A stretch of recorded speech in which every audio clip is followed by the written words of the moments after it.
Welcome back, everybody. I'm here with present airline pilot who flies all over North America and around, has seen this world from above, and I had a chance to meet him about a year ago, right? Correct. And well, his name's Joe, so everybody say hi to Joe. The reason his face is blurred out is because he is currently a pilot, and this would be a conflict of interest? Correct, yeah. We're all of our companies make us sign an agreement where we're not allowed to speak to any media and any questions. Actually, any pilot has presented to them in the United States by any media organization needs to be directed to our company spokesperson and or union representatives. Basically, they don't want any of us talking to any media about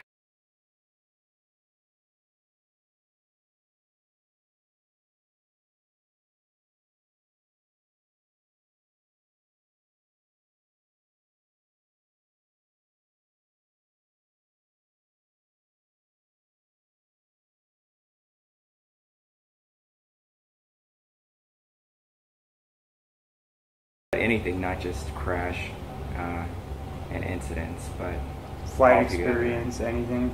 Correct. Which is kind of interesting, wouldn't you say? Seems that's a pretty good wall of defense to keep anything that you might be seeing out there in the air. What an airline pilot thinks of what this Earth looks like. So you've been looking into the flat Earth concept for how long?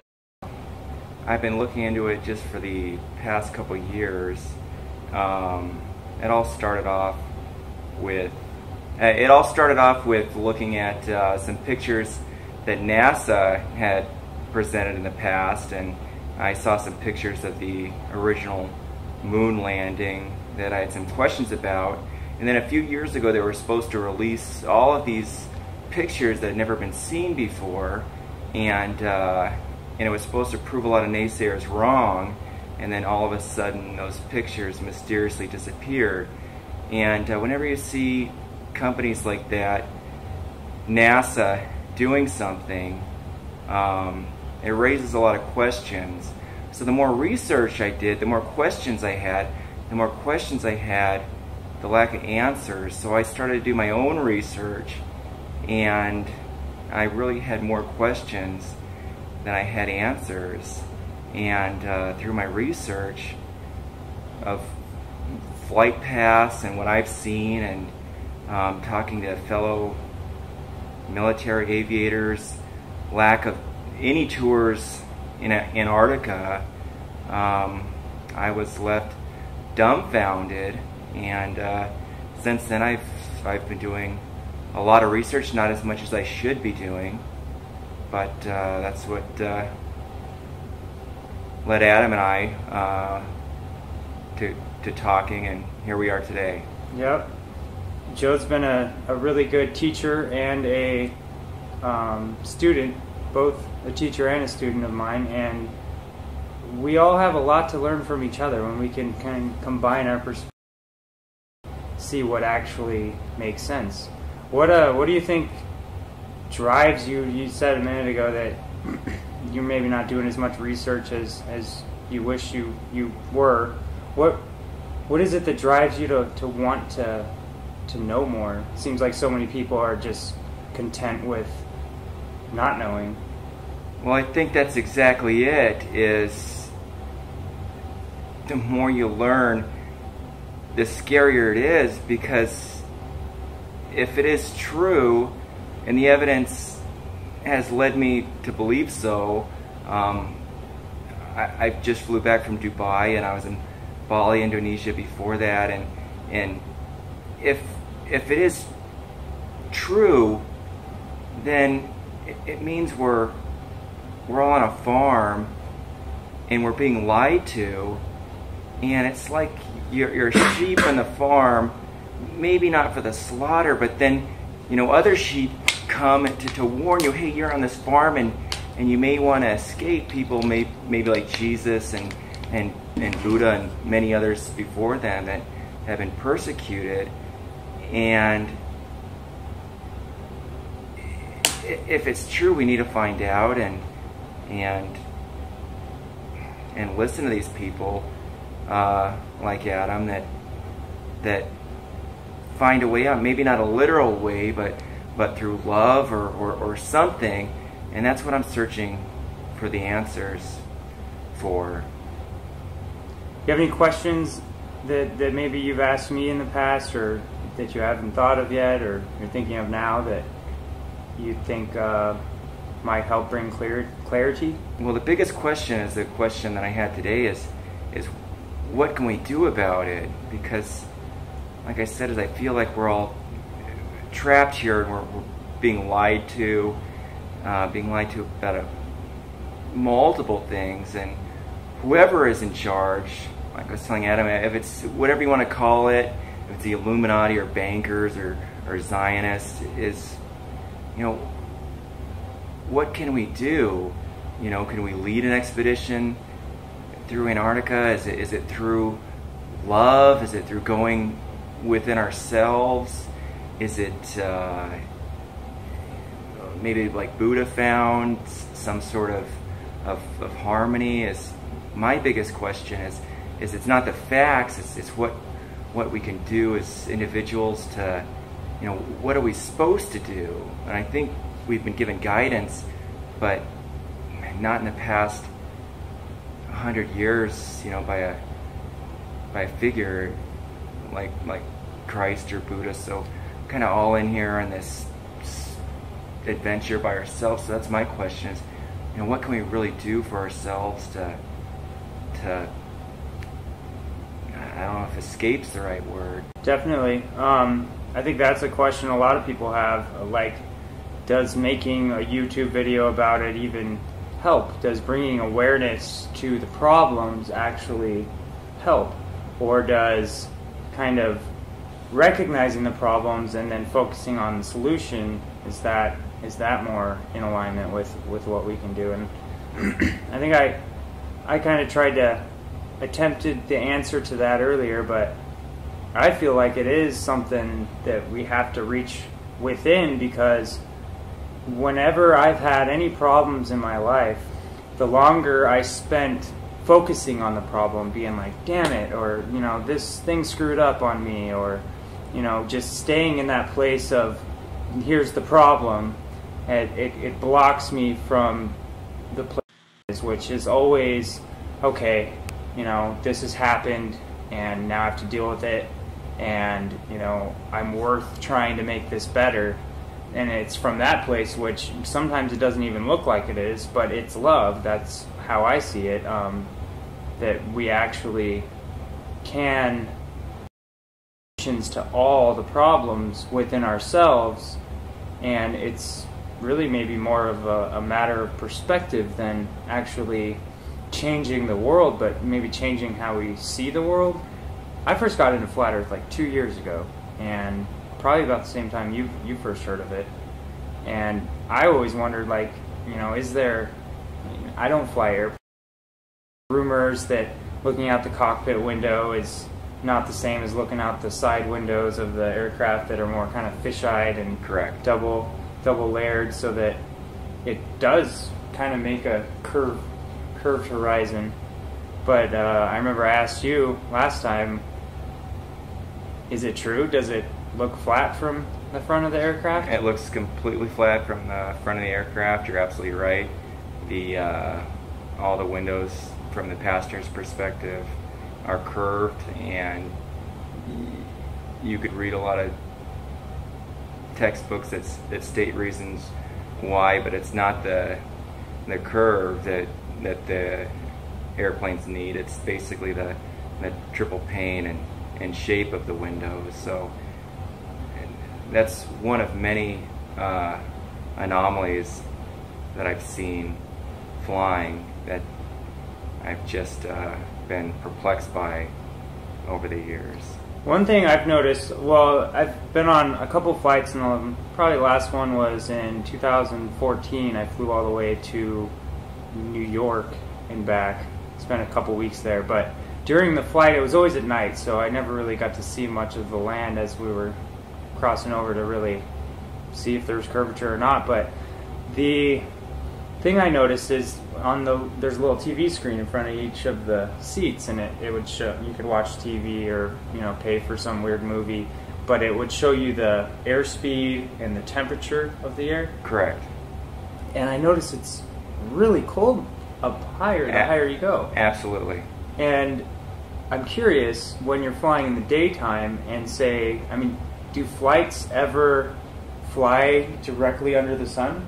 Have you ever flown like under the sun? I've never thought about that, but no, I've never come near it. No, I've never flown directly under the sun. At least not that. Is it possible that the flight coordinators are aware that if you fly too close to the sun, you're gonna burn up, or is it hotter near the sun? It's something that I've actually never thought about, but it's funny that you mention that, because I've literally never thought of it. But yeah, the sun has never been directly overhead of the aircraft. One thing that I've thought about, though, is let's say you're flying, the average commercial aircraft flies at about 38,000 feet, which up there the temperature is about negative 50, maybe negative 60 degrees. We always use Celsius. At that temperature, it's about the same as Fahrenheit. And one of the examples that they use where you can't fly over Antarctica, it's on a little bit different topic. Do you mind if I just briefly say this? Temperatures are so extreme, but the temperatures are so extreme at every altitude that we fly at, and we're always flying around thunderstorms and supercells. And once I heard that the argument of these extreme temperatures, you can't get more extreme temperatures literally than what we fly. And ice can't freeze. Ice past negative 30, it can't gather on the aircraft. So once you're flying at that altitude of in those extreme temperatures, you're not worried about any ice accumulation, any ice ingestion in the engine. So the argument that you can't fly over Antarctica due to the extreme weather conditions is just a complete lie. Like I said, I've never thought about the sun thing, but I've thought about the zero flights over Antarctica, and that's led me to more questions. But I'll definitely have to look more into the sun. I've never seen overhead. I know a lot of flat earthers know about how the moon and the sun appear to be the exact same size from our visual perspective. I've seen moon rises that look like sunrise when the sun was supposed to be on the other side. I've seen so many anomalies in the course that's led me to where I was. That's when I ran into Adam, and he was just such a wealth of knowledge of words and etymology of words, and really an amazing figure. That's why I've agreed to do this interview, although thanks, buddy. It's probably definitely put my career at risk. Absolutely. And that's why I've done what I've done with this face here. And you can't see it, so hopefully we keep him safe in the sky there as our eyes in the sky. And I really appreciate you going out on a limb for humanity, really, is what you're doing it for, and for yourself to make your world a better place. But yeah, I think this might be one of the things that, it seems to me one of the things we can do is talk to each other and bring awareness to what the truth is, because they say the truth sets you free, but they don't usually mention it scares the shit out of you first. So another question I want to ask you about the sun is, I've seen video from airplanes where the sun, from their perspective, appears beneath them. Have you ever witnessed that, or have seen those videos, or what? Maybe it's far enough away, I can imagine, but I'm not sure if I exactly understand the question in terms of it. like you see clouds. Maybe I'll show a clip on here, but I don't know if you've seen it, where you see the light from what appears to be the sun coming through clouds from off in the distance, like on the other side of those clouds, not, you know, way up in the sky. Oh, in terms of it setting and it's... Yeah, it could be like, you know, towards sunset time. I would imagine it would have to be in order for it to even be possible to do that. But you haven't seen any of those videos, or? I'd have to look at the videos, but I've seen multiple times where the sun's beneath me. I've never seen it where it's directly over the ground or something like that. But yeah, I guess I'd have to. I mean, like off in the distance. Oh, off in the distance, plenty of times, yeah, where you're higher than the apparent sun. Than the apparent sun, absolutely. Have you done any research into refraction? I have not, no. Okay. Well, have you heard of Rob Skiba? I have not. Rob Skiba is a lot bigger channel than I am, but I copied one of his models of an experiment. I'll send you a link later so you can see it. But basically, I take a table, and there's I use my phone as the perspective point, and then I have a little drawing of the sun that moves across the table, and between the two I put a refractory sheet, basically a magnifying sheet that you get out of like a daily planner.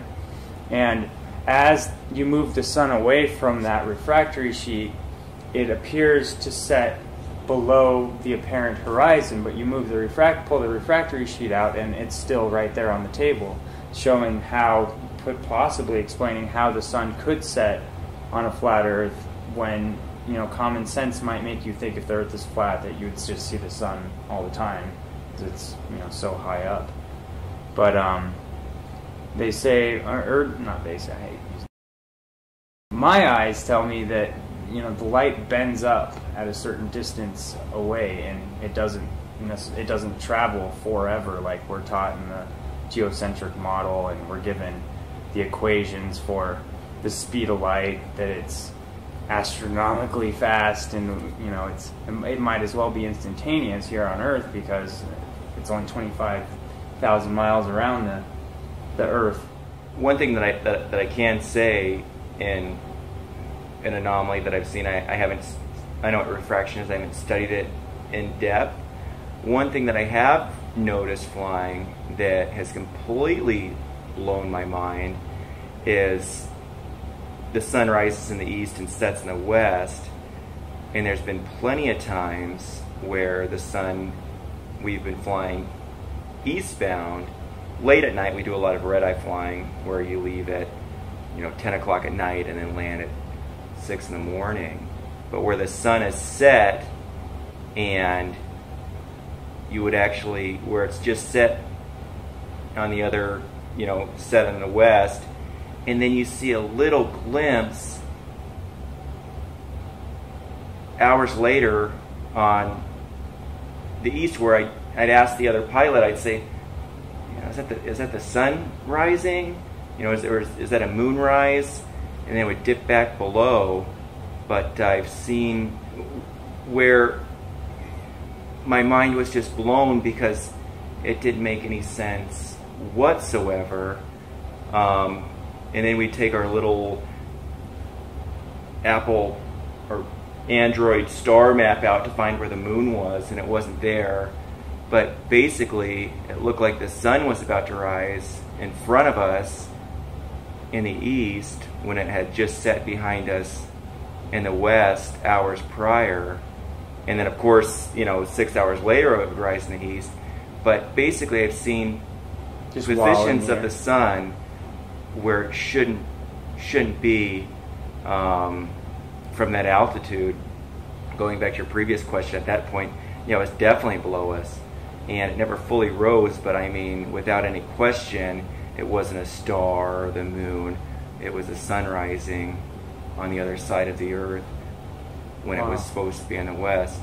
So I've seen plenty of things like that, like I said, where I've queried the other guy or gal that I've been flying with, and we were just, you kind of both shrug it off and say, oh, maybe it was a star or something, but just these impossibilities that until you query me with these questions that you kind of forget about and then just keep on flying. And that seems to happen a lot, where you bring up something that is mind-blowing and then you just kind of, well, you pass it off as almost as someone saw a ghost or something. Well, you know, you forget about it and keep on. That doesn't fit in our paradigm. Life. So I don't know if that's exactly. Yeah, no, that's great. I think so. You see the light coming from the east when it should be on the other side. I've seen that a dozen times. You never see it, like you can't see the light from the north, or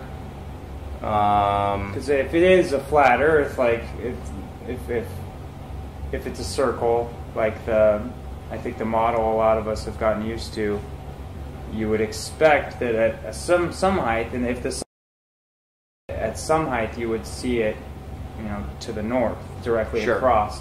But you're saying it kind of wraps around sooner when you're up high, maybe?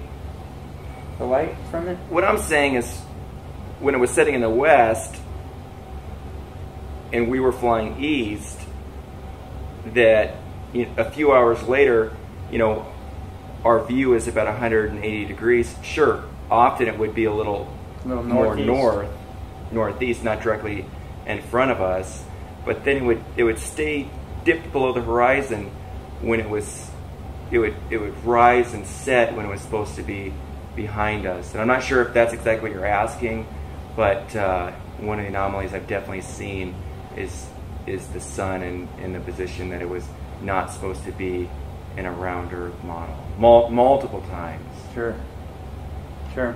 One question that just came to me, flying, if it's a flat circle Earth and that the lines of latitude are circles, and then if you were to fly straight, then you would always end up going south, in that, you know, theoretically.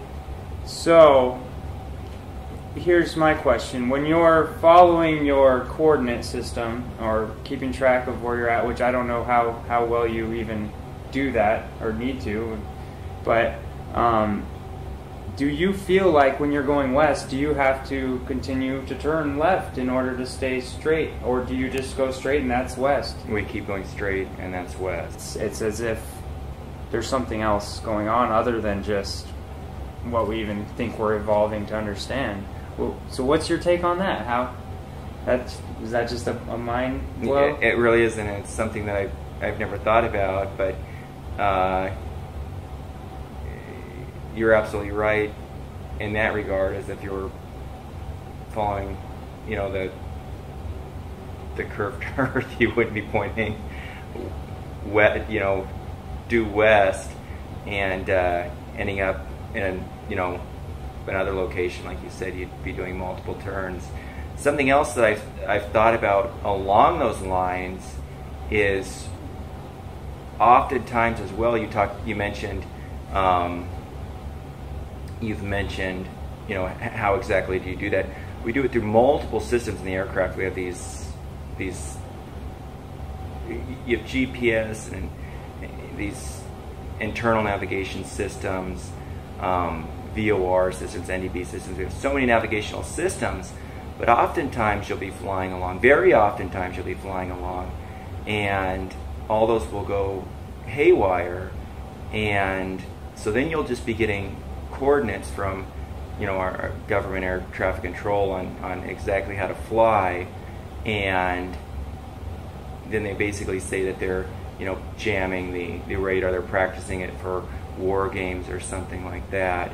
But it seems like oftentimes when you should be doing something like that, especially when you're flying west across the United States, you'll reach a certain point where your systems will be altered, and then you'll be given coordinates to fly. So I don't know if that was along the same lines with what you were. So you're not always, so to speak, being tracked, like the GPS tracking system doesn't always know where you're at? Oh, they always know exactly where you're at. The radar coverage in the United States is 100%, sure. But oftentimes it seems like they don't want you to know exactly where you're at. And so is it ever difficult to tell? I mean, you have the windows, you can just look out and see, and once I know when I take, like, the first time I drove all the way to Flagstaff, it took like 2.5 hours, but it felt like 10 hours because it was all new to me. And then the second time, you know, it goes faster and faster each time as you get more used to the road marks and the road, you know, the things along the way that you see. Is it kind of like that with flying? Like, you're like, oh, I remember that? Or do you kind of always see new things? No. Oftentimes it's both. You know, sometimes you'll fly over the Grand Canyon and recognize that, or a certain landmark in the ground. But oftentimes they'll vector you a certain way. But yeah, the vast majority of the time, I would say, you'll recognize similar landmarks along the route of flight. Okay. If that answers your question. Yeah. All right. Anything else you want to put out there? That things you've seen, that maybe other questions you have from your experience? How many hours of experience do you have in the air? I've been commercially flying for the last 12 years. I've worked for 3 major airlines in the United States that I'm sure everybody's heard of. I've met pilots in the military,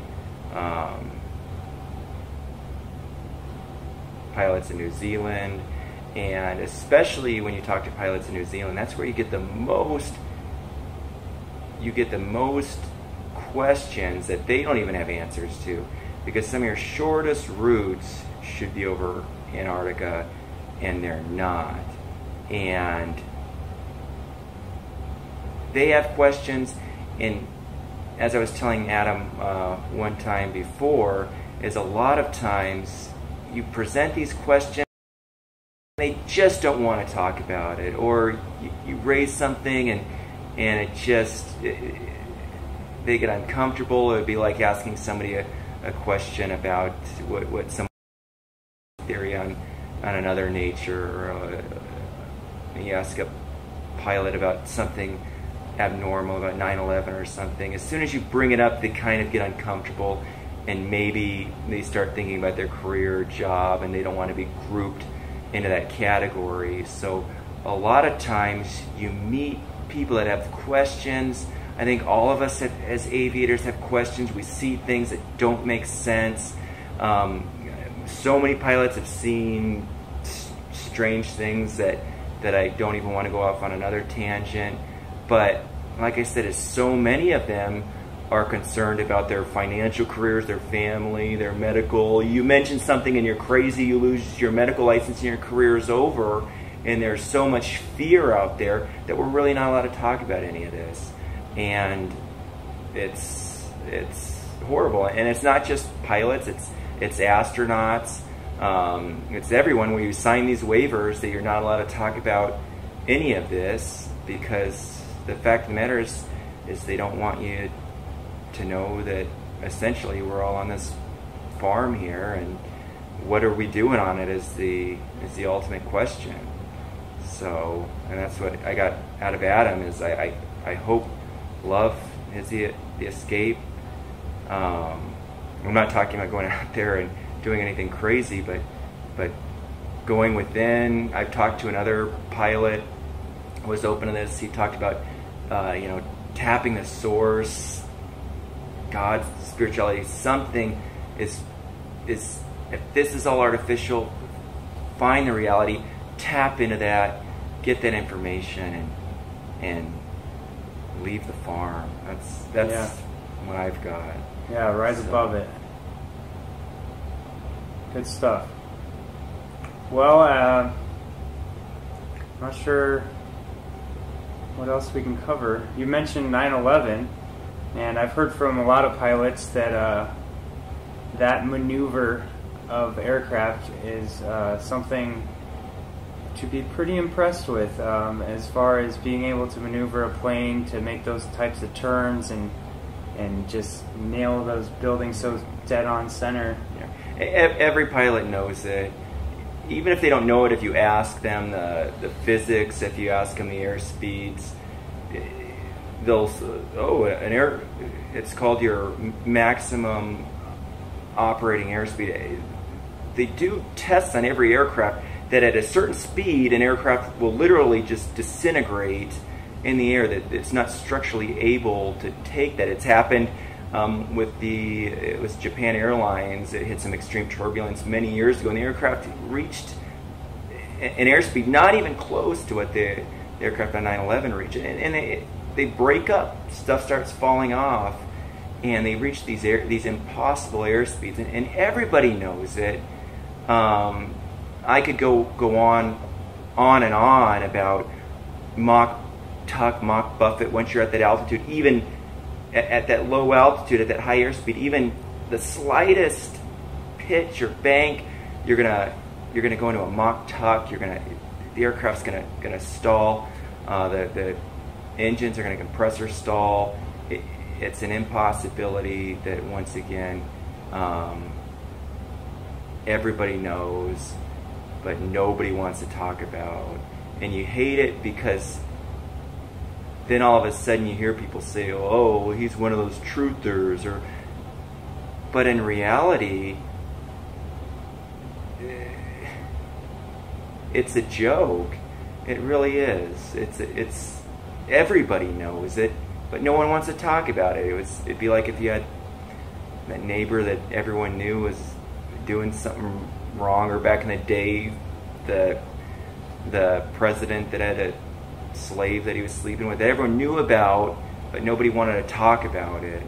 And that's one of the sad realities of the system that we're living in, is it's all fear-based. You talk about it, you're going to be labeled as crazy, a conspiracy theorist, you're going to lose your job, and that's the sad reality. And it's all linked. Yeah. Like I said, I think the same people behind that are the same people that are pulling the wool over your eyes. So yeah, it seems that they work very, very hard to deceive us, and they teach us from day one. They put this thing in our face, right when we're old enough to not even read. They say, oh, this is where you live, and you can question it, you can wrap your head around it, you can see it all, but on the bottom it almost always says, not for educational purposes. I don't see it on this one though. Oh, it's probably on there somewhere. I've never looked, but it's usually on the base, but this one doesn't have that. I saw that in Daphne Rimmel's video the other day. It doesn't feel like that the truth of flat Earth is going back in the box. It seems like it keeps growing, and the first time I heard of it, it was completely retarded. I could not even consider that. No. I was looking into Hollow Earth and Admiral Byrd's trips. Have you heard of Admiral Byrd? I have, yeah. And how he went to the North Pole, but then changed his story and said it was the South Pole, and then says there's more land down there. And part of it, to me, it feels like a distraction, like, because they say, oh, is there more to explore in the North Pole? And he says in his little interview that, oh no, it's getting quite crowded up there, but on the other side of Little America in Antarctica, there's a whole lot more to be found. And to me, that kind of feels like misdirection, and it also might just be straight up truth. It's hard to say. So I try to keep my ears open to new evidence and see where it takes me. What is the most important thing that you feel you have learned through all this truth seeking? Oh gosh, I feel like I'm still on the journey for that ultimate learning, but the thing of greatest importance that I truly believe is that we're all connected, and two, what they want us to believe is that we're so insignificant, that we're just this tiny little earth floating in this vast universe, that you don't mean anything, your life doesn't mean anything, and that's part of enslaving somebody. If anyone else were to do that, if you were to kidnap a child and do that, and you're meaningless, you're worthless, and that person would be locked up for verbal abuse or torture later on. But they're trying to teach this religion of that you have no meaning, you have no purpose, that your purpose is just to make money and to work and to consume and to go in this vicious cycle, while they blame Muslims for wars that the United States has created. Libya, I've been there, was just fine before we overthrew Gaddafi. Syria was just fine before we intervened. Iraq was just fine. Sure, they had some cruel leaders, but we've had some the same. But they're creating this chaos in the world. We're worshiping these celebrities. Like I talked to him, I was listening to that Katy Perry song on the radio that talks about how we're all living in a bubble. There's these messages all around us where they try to make us seem so insignificant, but we're so much more than that. And that's the journey that I'm on, is to find it. I think Jesus found it. I think Buddha found it. I think many other people have found it. And I think that that's really what we need to learn and find, is that you're more than that. There's so much more out there. And is the answer literally on the other side of Antarctica, past that ice wall? Once you get out there, is it like literally a sheep that escaped from the farm, and now all of a sudden you're in the way you're supposed to be? Is it literally? Is it metaphorically? Is it spiritually? That is the ultimate answer. But the biggest thing that I've learned is that it's one of those, and that this isn't it. We're not just some nobodies here. We are everything. This couch is here because we see it. We are it. Light shines on it, but we perceive it, and that's what we are. We are everything. We are all knowing, all powerful, and I could go on and on. Yeah, but, man. But that's the most important thing that I've learned, and me too. Well, it's been a great interview. Oh, absolutely. I appreciate your time. So I know you're a busy man. You probably got to get back on the plane. Absolutely. This really is a wonderful man.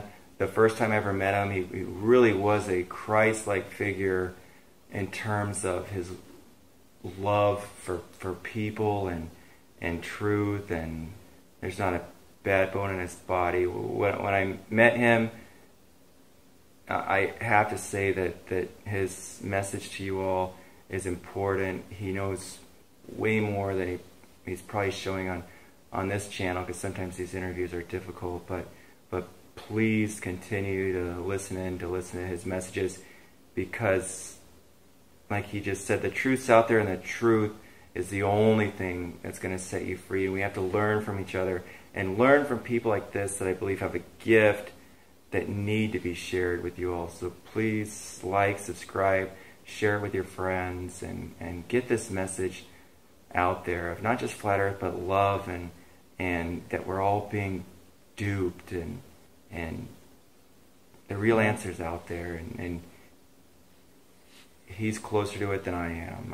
I'm just a person flying out there that sees a bunch of stuff that doesn't make any sense, and knows for a fact that we are being lied to. So all I have to say. So it's been a pleasure, and thanks for having me on your channel, and I hope it doesn't